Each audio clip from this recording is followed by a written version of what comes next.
Hello friends, welcome to my mini blog. Good morning also. আমি যদি বা ভিডিওটা বিকেলবেলা পোস্ট করব, কিন্তু তবুও আমি যেহেতু সকালবেলা তৈরি করছি তাই তোমাদেরকে গুড মর্নিং জানিয়ে দিলাম।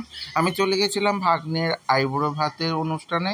দেখো, এই জামাইবাবুর ছেলের আইবুড়ো ভাত। জামাইবাবু বলতে আমার মাসির মেয়ে, তার ছেলের আইবুড়ো ভাত। তো জামাইবাবু কিন্তু ভীষণ অসুস্থ, কয়েকদিন আগে অপারেশন হয়েছে, গলব্লাডার স্টোন। দেখো, মৌলি হাতে ভাগ্নির জন্য একটা টি শার্ট নিয়ে এসেছি, তো ওটা নিয়ে উঠে যাচ্ছে। তো এই আমার ভাগ্নিকে তো তোমরা সবাই চেনো। তো দিদিও উঠে গেছে, এই ভাগ্নের আইবুড়ো ভাত। দিদিও চলে যাচ্ছে, তার সঙ্গে ওর ভাইরাও চলে যাচ্ছে, কাকুর ছেলেরা। তো দেখো কত কি রান্না হয়েছে। তো রান্না দেখে তো একদম ভাগনার মাথায় হায়, এত কিছু কি করে খাবো, আমার তো 2 ঘন্টা লাগবে। তখন বলছে যে কালকে আর খেতে পাবি না, আজকে খেয়ে নে। তো এরকম বিভিন্ন আপডেট পেতে অবশ্যই আমাকে লাইক কমেন্ট শেয়ার করে দিও।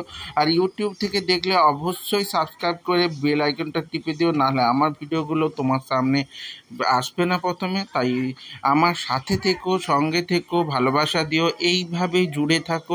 টাটা।